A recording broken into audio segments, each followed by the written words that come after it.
vídeo fiz especialmente para você, meu colega advogado. Você sabia que pode acelerar o processo de despejo e até manter a decisão mesmo com recurso? Quer entender como isso funciona na prática? Então esse vídeo é para você.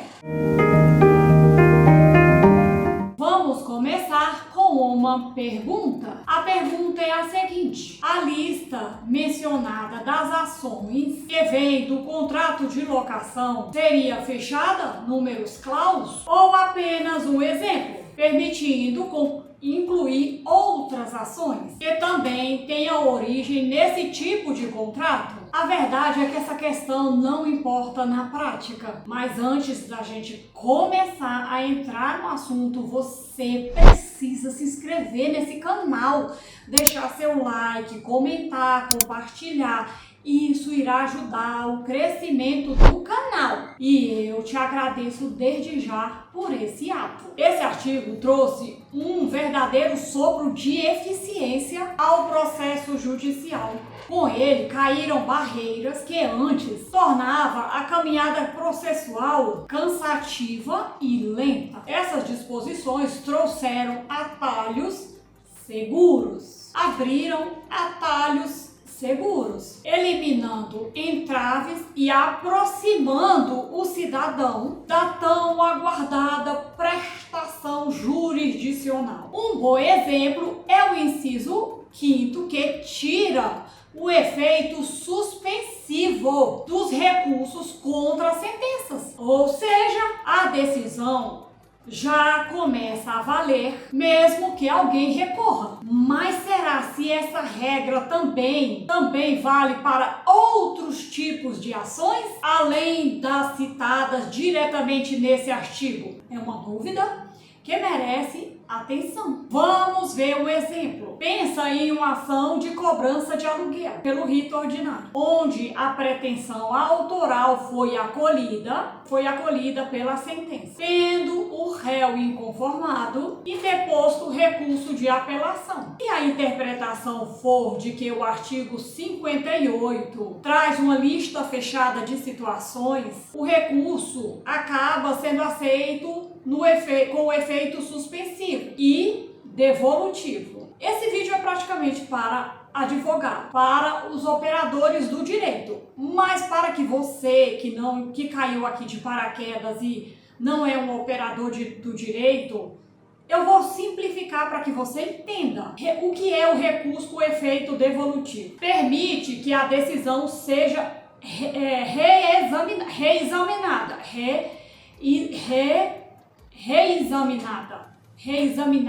mas não impede que a decisão cumpra seus efeitos, produza seus efeitos, enquanto o recurso é julgado. Nesse caso, causa o efeito esperado. Por exemplo, o despejo do inquilino. Já o recurso com efeito suspensivo, a decisão judicial não terá efeito enquanto o recurso não for julgado. Recurso com efeito devolutivo significa que a sentença será reexaminada pelo órgão superior, um novo julgamento, que pode confirmar, modificar ou até mesmo anular a decisão de primeira instância. Como eu já falei, o efeito suspensivo e devolutivo não produz efeitos de imediato. Isso acontece se a ação está ligada a um contrato de locação, o que pode parecer contraditório à primeira vista. Já se a tese for oposta, o recurso terá efeito devolutivo, o que vai refletir na duração do processo. A primeira corrente defende que as regras do artigo 58 devem valer para todas as ações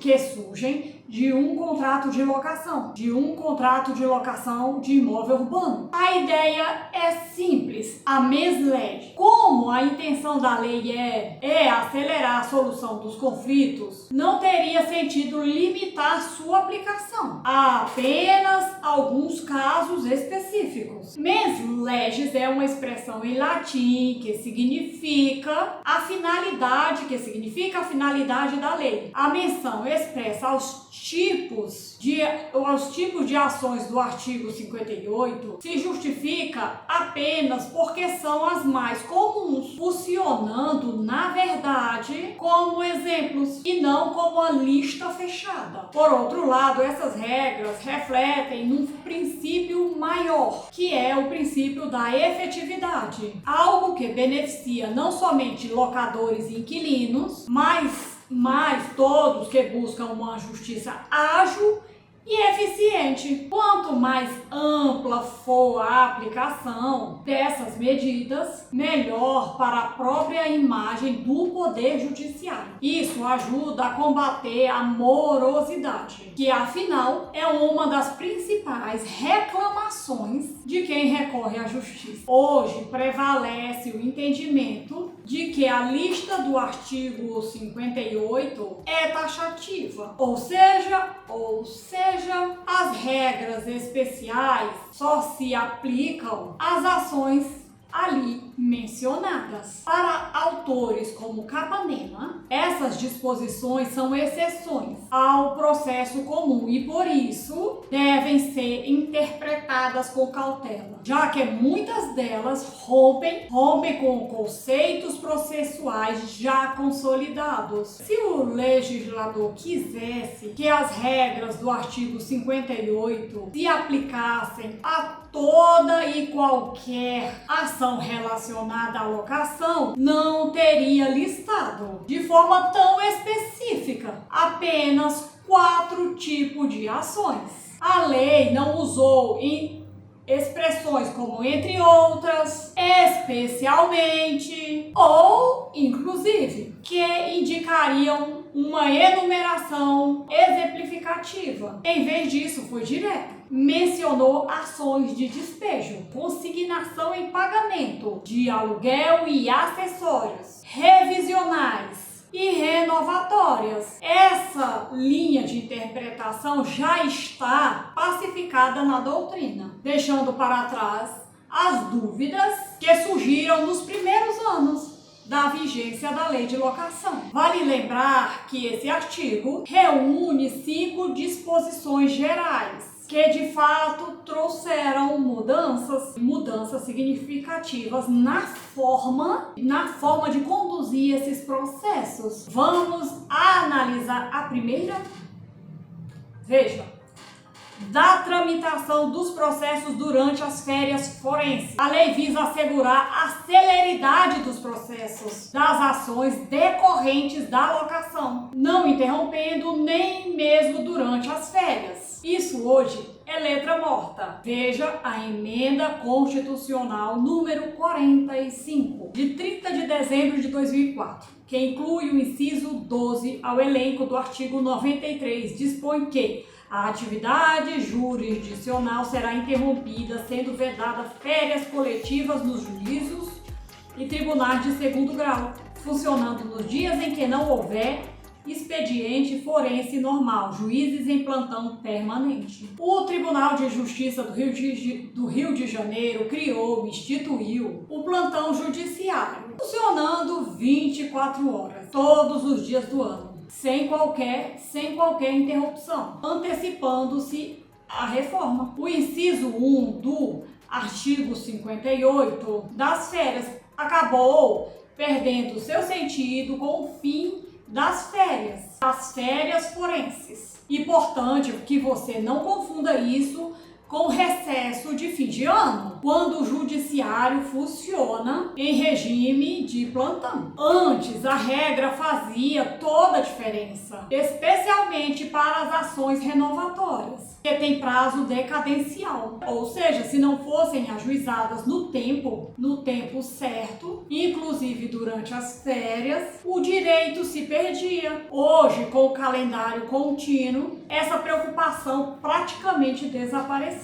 O locatário, quem aluga o imóvel, pode entrar com ação na justiça mesmo durante o recesso. Para isso, ele apresenta o pedido inicial ao juiz que estiver de plantão. Uma questão importante surge por causa do artigo 220 que eu deixo para você aqui, que diz que o prazo processual fica suspenso fica suspenso entre os dias 20 de dezembro e 20 de janeiro. Mas atenção, essa suspensão não significa férias da justiça, excesso forense. Durante esse período, os juízes, promotores, defensores públicos, advogados públicos e servidores da justiça continuam trabalhando normalmente, a não ser que estejam de férias individualmente. A única diferença é que não acontecem audiências nem sessões de julgamento nesse intervalo. Esse artigo da lei atende ao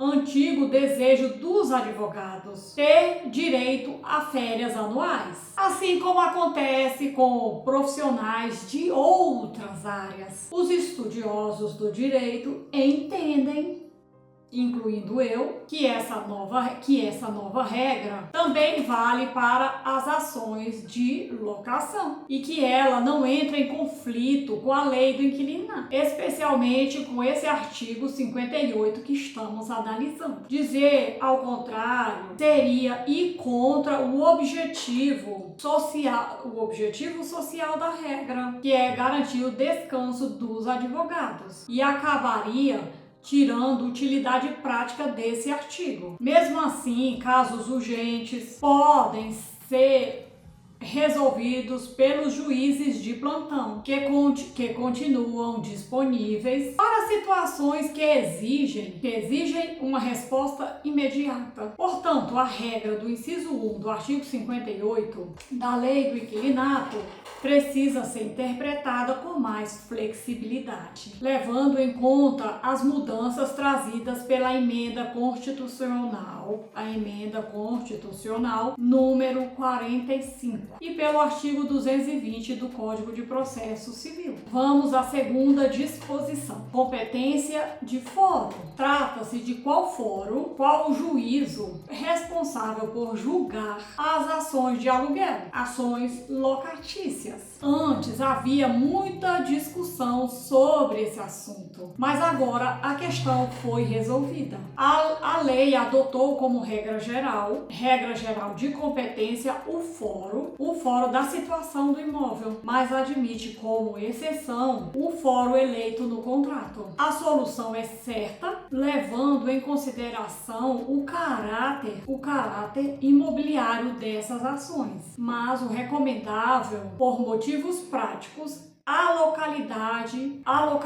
do imóvel. As ações derivadas da locação não são de direito real, e sim pessoais imobiliárias. Por isso, a competência territorial não é absoluta, como ocorre nas ações reais. Também não é indispensável que os cônjuges das partes, se casado forem, integrem a relação processual, que faça parte do processo. Mas não dá para negar que a ação tem caráter imobiliário, já que sempre o pedido está atrelado ao imóvel, sempre está ligado ao imóvel, a um imóvel que foi cedido ao locatário mediante pagamento. E é muito mais fácil para as partes produzir as provas, inclusive pericial, ou executar o despejo no fórum do imóvel. No nosso sistema processual, a regra geral é que o fórum competente é o do domicílio do réu, e nas ações de locação, quase sempre esse domicílio coincide com o local do imóvel, principalmente quando o aluguel é para fins comerciais, para fins residenciais. Por isso, faz sentido que as ações relacionadas à locação de imóveis sejam julgadas no fórum onde o imóvel está situado. Alguns entendem que essa regra, fórum do imóvel, também chamado fórum Reicitai, valeria apenas para ações de locação, para ações de despejo, pois seria mais prático cumprir a ordem de desocupação no local do imóvel. Já nos outros casos, dizem que deveria valer a regra geral do domicílio do réu. No entanto, não concordo com essa posição, pois a lei não faz essa distinção.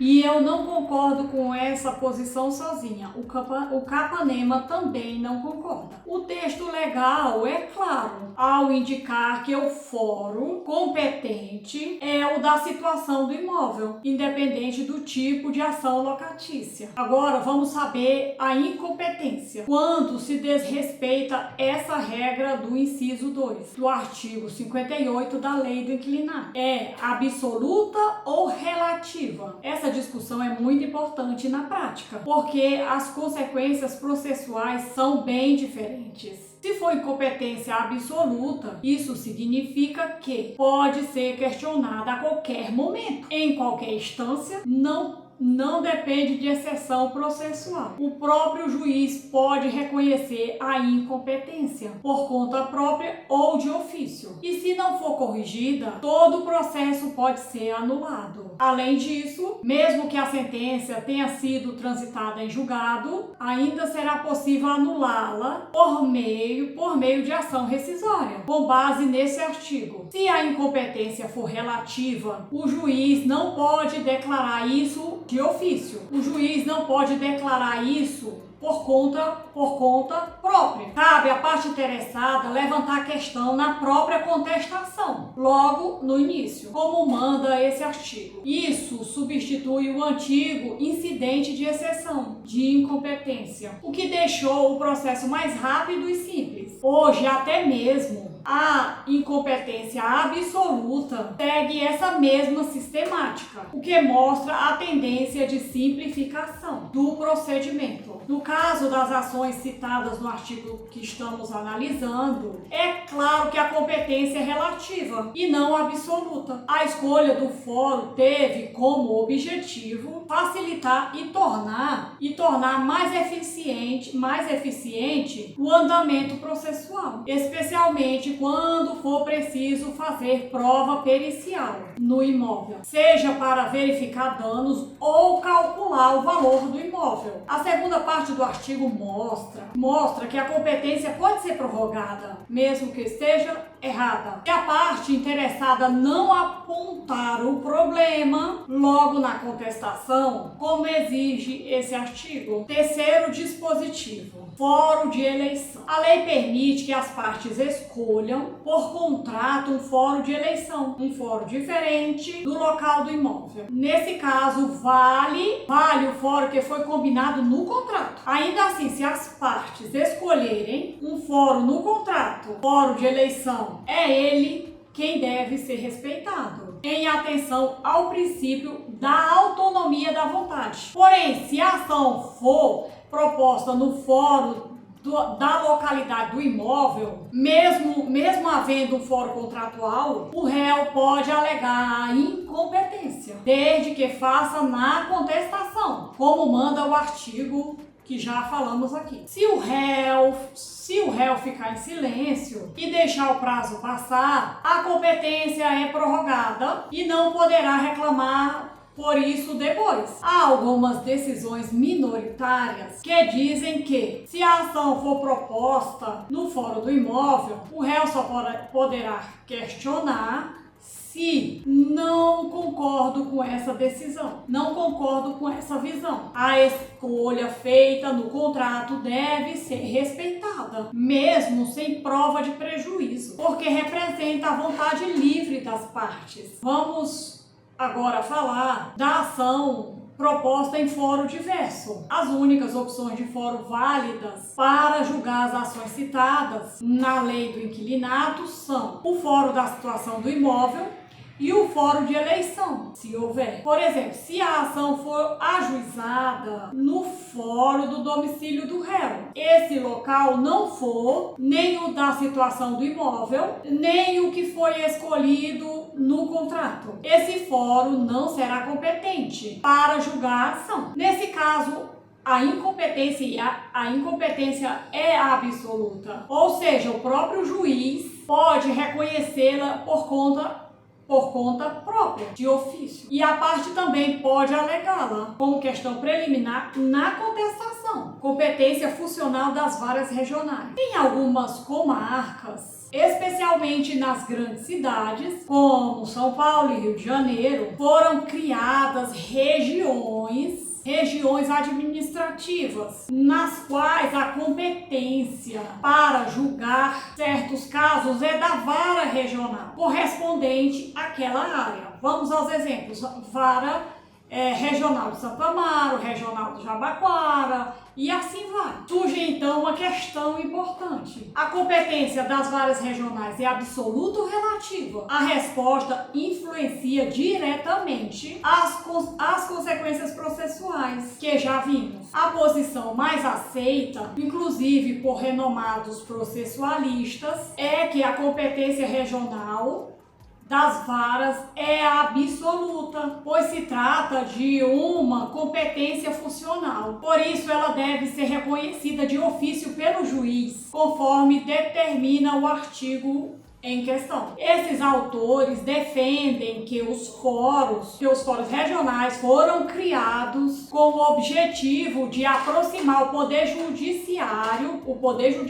da população, facilitando o acesso à justiça, tornando mais simples e rápida a solução dos conflitos. Portanto, a competência das varas é funcional, a competência das varas regionais é funcional e por isso não pode ser prorrogada. Essa interpretação é reforçada pelo enunciado da Corregedoria do Rio de Janeiro, que confirma esse entendimento por meio de sua redação. Veja, em sendo absoluta a competência das varas regionais, não se argue a incompetência por via de exceção declinatória. É bom lembrar que o CPC eliminou o antigo incidente de exceção de incompetência, passando a exigir que toda alegação de incompetência, seja ela absoluta ou relativa, seja feita como preliminar na contestação. Isso, porém, não revogou o enunciado mencionado acima, que continua válido e eficaz. No entanto, o entendimento não é pacífico. Há divergências na doutrina e o ministro Luiz Fux tem um posicionamento próprio sobre o tema. Veja, a competência da vara regional é uma competência territorial e, como consequência, relativa. Por quê? Porque a regra que fixa a competência territorial leva em consideração o interesse particular, e toda regra que fixa uma competência no interesse particular dispõe sobre competência relativa e não absoluta. Os que defendem que a competência das varas regionais é absoluta entendem que nem mesmo o fórum de eleição pode prevalecer nesses casos. Vamos ao quesito do valor da causa. Vamos ao dispositivo sobre o valor da causa. Outra discussão foi eliminada no momento em que a lei unificou o valor da causa em uma anuidade para todas as ações locatícias. Existe apenas uma exceção quanto ao valor da causa: a ação de despejo com base no artigo 47, que eu já tenho vídeo no canal, na playlist de locação. Assista, tá lá no meio. Aproveite e faça e maratone todos os vídeos. Lá tem um curso sobre locação. Você entra e sai expert. Entra assistindo o primeiro vídeo. Quando você terminar todos os vídeos, você se torna expert em locação. Lá você vai encontrar o vídeo que eu estou falando de forma detalhada desse artigo 47. Mas antes eu vou te antecipar o que fala o artigo 47. É quando o contrato de locação ocorre por causa de um contrato de trabalho. Inclusive, já expliquei esse vídeo e muito bem explicado. Nesses casos, o valor da causa deve ser 3 salários mínimos. vigentes na data do ajuizamento da ação. Para calcular o valor da causa, considera-se somente o valor do aluguel vigente no momento da distribuição da ação, sem incluir encargos ou valores acessórios, que aí seria demais, né? Ou seja, não se inclui, não se usa o critério geral do benefício patrimonial, pretendido. Esse tema costuma gerar discussões, especialmente quanto ao valor da causa nas ações revisionais de aluguel. E nas ações renovatórias, já que os regimentos de custas dos tribunais estaduais estabelecem valores diferentes para fins de cobrança da taxa judiciária. É claro que uma lei estadual não pode contrariar uma lei federal, que tem hierarquia superior. Hoje em dia, esse ponto já está pacificado. Aplica-se o mesmo critério para todas as ações mencionadas no artigo que estamos analisando. Essa uniformização teve efeitos práticos muito positivos, pois eliminou frequentes conflitos sobre o valor da causa, especialmente nas ações revisionais e nas ações renovatórias, que eram as que mais geravam discussões. Outra dúvida que também foi resolvida diz respeito às ações de despejo por falta de pagamento. Antes era comum atribuir como valor da causa o total dos aluguéis em atraso, mas esse entendimento não prevalece mais. Assim, mesmo que o inquilino esteja devendo apenas um mês de aluguel, apenas 2 meses de aluguel, o valor da causa deve corresponder a um ano inteiro de aluguel. Anuidade, 12 meses de aluguel. Imagina se essa locação é um valorzinho expressivo. O mesmo vale para as ações consignatórias de aluguel. Não importa o valor que for depositado na petição inicial. O critério continua sendo o valor de uma anuidade.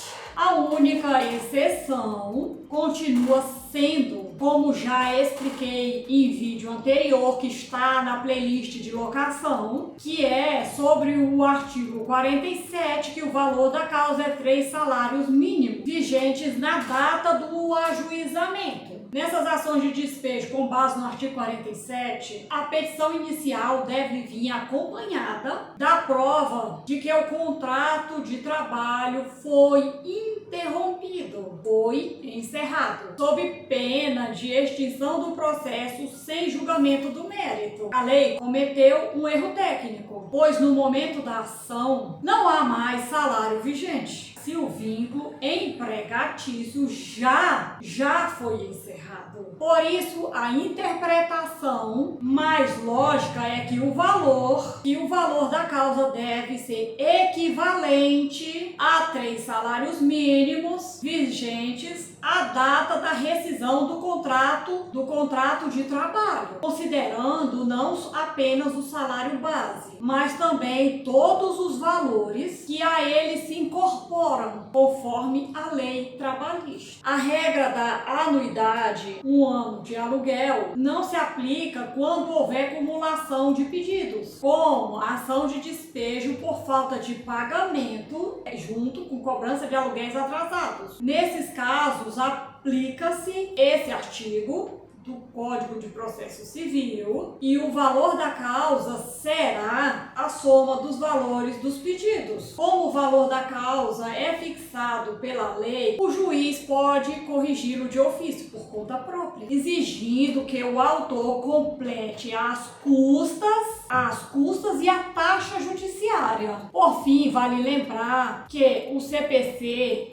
eliminou o antigo incidente de impugnação do valor da causa, previsto nesse artigo. Agora, conforme esse artigo, a impugnação deve ser feita como preliminar na contestação, sob pena de preclusão, o que tornou o processo mais rápido e eficiente. Vamos à citação postal. Uma das grandes inovações da lei do inquilinato foi a citação por via postal. Correios, um método já usado com sucesso na Justiça do Trabalho e nas ações de alimentos. Na época em que o projeto foi elaborado, essa ideia gerou polêmica. Críticos temiam que falhas dos Correios comprometessem o direito de defesa e o contraditório, levando até a revelia indevida. Hoje, porém, esse sistema já é amplamente aceito e foi adotado também nos demais procedimentos, sendo acolhido pelo Código de Processo Civil. Tudo em nome da efetividade do processo. Mesmo com alguma chance de erro, o ganho em agilidade que esse modelo oferece supera eventuais riscos, tornando a tramitação muito mais rápida, muito mais célere. A experiência positiva nas varas do trabalho e de família incentivou o legislador da Lei do Inquilinato a adotar a citação pelo correio. Além disso, a melhoria na qualidade dos serviços postais também reforça essa escolha. A tendência, a esperança seria que os Correios aprimorassem, essa era a esperança. No caso, a gente está vendo que não, mas vamos continuar esperançosos. Como, por exemplo, treinando seus funcionários para lidar com citações e intimações judiciais com mais segurança. O mesmo cuidado deve ser adotado em condomínios e portarias de prédios, orientando os responsáveis a dar atenção especial às correspondências vindas do judiciário. Mais um detalhe importante: a citação postal só será válida se estiver expressamente autorizada no contrato de locação. Se não houver essa autorização, será preciso seguir o método tradicional de citação. Como vimos no início, o legislador ainda tinha receio quanto à citação pelo correio. Para evitar erros, a lei exigiu que essa forma de citação só fosse usada se estivesse expressamente no contrato de locação, expressamente autorizada no contrato. Ou seja, se o contrato ficar em silêncio sobre a citação, a comunicação processual terá que seguir as formas tradicionais previstas no CPC. Mas isso já está superado. Com a adoção geral do sistema de citação postal pelo Código Civil, essa limitação perdeu força e o uso dos Correios passou a ser a regra, respeitando o princípio da efetividade do processo. Atualmente não é mais necessário a autorização no contrato para que se utilize a via postal. A citação pelo correio é feita com aviso de recebimento. Se não for bem sucedida, o processo segue com as outras formas de citações previstas no CPC, o que ajuda a reduzir falhas. O prazo para o réu responder começa a contar a partir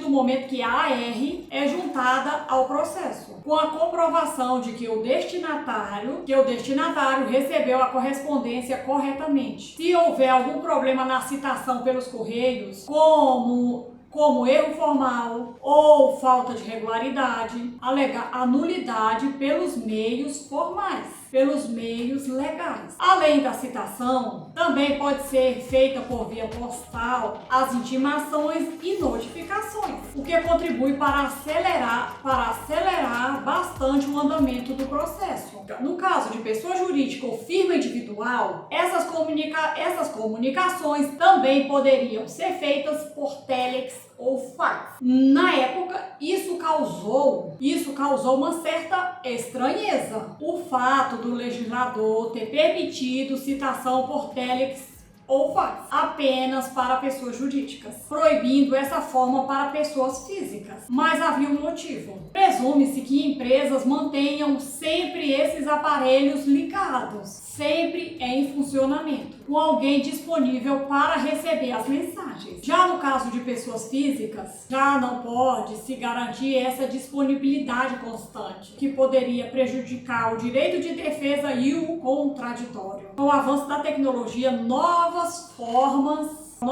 de comunicação processual passam a ser possíveis. E essa previsão se confirmou. O processo eletrônico agora permite citações e outros atos por meios eletrônicos ou virtuais, tornando o processo mais célere, mais rápido e eficiente. Como vemos hoje, o que ocorria em 1991 parece um extraordinário avanço ao se admitir a citação por fax ou telex. Tornou-se hoje coisa do passado, sem importância prática nenhuma. O Código Civil trouxe mudanças importantes sobre como as citações devem ser feitas. Um dos pontos de destaque está nesse artigo, que obriga as empresas públicas e privadas, com exceção das microempresas e empresas de pequeno porte, a manter um cadastro no sistema eletrônico do Judiciário para receber citações e intimações de forma digital, que passou a ser o meio preferencial. Já esse artigo estabelece como regra geral a citação pelo correio. Esse artigo diz que a citação por oficial de justiça só deve ser feita quando estiver previsto em lei ou quando a citação pelos correios não funcionar, ou seja, for frustrada. Outra inovação importante sobre as citações nesse artigo que prevê nos condomínios edilícios ou nos loteamentos com controle de acesso será válida a entrega do mandado a funcionário da portaria responsável pelo recebimento de correspondência. Esse funcionário poderá recusar o recebimento se declarar por escrito e sob as penas da lei que o destinatário está ausente. Essa medida visa agilizar o andamento do processo, eliminando uma dificuldade comum, a entrega de citações em condomínios e loteamentos fechados, onde nem sempre se consegue contato direto com o réu. Por isso, síndicos e administradores precisam estabelecer procedimentos internos claros, orientando os porteiros e demais funcionários sobre como proceder corretamente nessas situações. Isso evita sanções civis e criminais, como previsto na legislação. Também caberá à doutrina e à jurisprudência interpretar a expressão destinatário ausente, para evitar abusos ou dúvidas sobre a validade da citação. É evidente que o legislador não está se referindo à ausência prevista no Código Civil, que trata da situação em que a pessoa desaparece de seus ciclos habituais e não se tem mais notícias, o que pode levar até a abertura de sucessão provisória. Também não se pode considerar ausente o destinatário que naquele momento apenas saiu para o trabalho e retornará ao final do dia, como faz normalmente. Esse tipo de ausência rotineira não justifica a recusa do recebimento da correspondência judicial. O que se entende aqui é que o porteiro ou funcionário da portaria só poderá recusar o recebimento do mandado quando houver uma ausência prolongada do destinatário, como em casos de viagens ou outras situações em que ele realmente não esteja acessível por um período razoável de tempo. Isso porque, nesses casos, o recebimento da citação poderia comprometer seu direito de defesa ou ao impedir que ele tome conhecimento do processo a tempo de se manifestar adequadamente. Vamos ao quinto e último dispositivo, dos efeitos dos recursos. De acordo com o sistema vigente, os recursos interpostos nas ações previstas no artigo 58 da Lei do Inquilinato são recebidas apenas no efeito devolutivo Isso permite a exceção provisória da sentença, mesmo na pendência de recurso, uma vez que não há atribuição automática de efeito suspensivo. Observando a prática, dá para ver que os recursos interpostos nas ações locatícias, especialmente nas de despejo e revisionais, são, na maioria das vezes, meramente procrastinatórias, sobrecarregando os tribunais superiores e retardando a devolução do imóvel ou o pagamento do novo valor do aluguel. A possibilidade de executar a sentença, mesmo que ainda haja recurso pendente, evita manobras protelatórias usadas apenas para atrasar o processo e ajuda a diminuir os conflitos entre as partes. Vamos ver duas importantes exceções à regra geral quanto aos efeitos dos recursos. A primeira exceção se refere às ações renovatórias. Nesses casos, quando a sentença não renova o contrato e determina o despejo, antes era preciso esperar o trânsito em julgado para cumprir a decisão, mas isso mudou com uma alteração feita em 2009, que vamos ver com mais detalhes adiante. Agora é possível cumprir a sentença de forma provisória desde que o autor preste caução, uma garantia, ou seja, não é mais necessário esperar o fim definitivo do processo. Se o juiz decidir pela saída do inquilino, será expedido um mandado de despejo com prazo de 30 dias para a entrega voluntária do imóvel. Isso é claro se o inquilino estiver pedido esse prazo na contestação. A segunda exceção diz que essa deve ser a melhor solução. Não terminamos por aqui. Vou deixar uns salmos para abençoar a sua vida, mas antes não esqueça de se inscrever, deixar seu like, compartilhar. Por favor, me ajude na divulgação desse canal. Esse vídeo fiz especialmente para você, meu colega advogado. Salmo 64. Ó Deus, ouve minha queixa. Protege-me das ameaças de meus inimigos, esconde-me das tramas dessa multidão perversa, do tumulto dos que praticam o mal. Eles afiam a língua como espada e apontam as palavras amargas como flechas. De emboscadas atiram nos inocentes, atacam de repente sem medo algum. Animam uns aos outros a fazer o mal e planejam como preparar armadilhas em segredo. Quem nos verá, perguntam enquanto tramam seus crimes. Dizem, criamos o plano perfeito. Sim, o coração e a mente do ser humano são astutos. Deus, porém, os atingirá com suas flechas e repentinamente os derrubará. A própria língua os levará à ruína, e todos os que virem balançarão a cabeça em desprezo. Quando isso acontecer, todos temerão, proclamarão as obras de Deus e entenderão o que ele faz. Os justos se alegrarão no Senhor e nele encontrarão refúgio, e os que têm o coração íntegro o louvarão. Medite nesse salmo. Não esqueça de verificar os links na descrição. Deus te abençoe e até o nosso próximo encontro.